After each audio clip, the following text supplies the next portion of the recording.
Hey everyone, today I'm going to show you how to use the Outlook scheduling assistant to make meeting planning much easier. So let's get started with this quick tutorial. First, open your Microsoft Outlook app and log into your account. Once you're logged in, you'll need to navigate to your calendar menu, which is located on the bottom left part of your screen. You'll see several icons here, so go ahead and click on the calendar icon to access your calendar menu.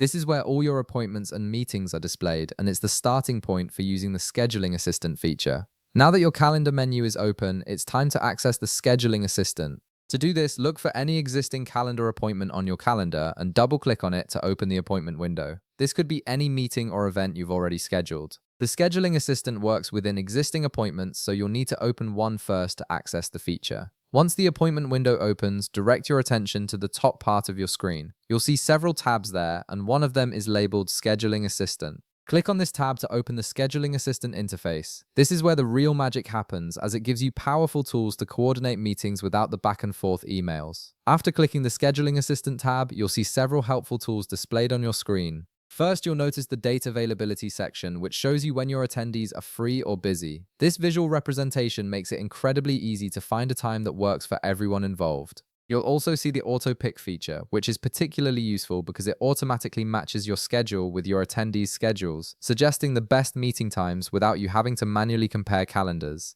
Additionally, you can add attendees and even reserve rooms for your appointments or meetings directly from this interface. This centralized approach saves you time and ensures everyone is on the same page regarding meeting logistics. And that's how you use the Outlook scheduling assistant to streamline your meeting planning process. You've now learned how to access this feature and use its tools to find optimal meeting times efficiently. If this video helped you out, be sure to leave a like, subscribe, and I'll see you in the next one.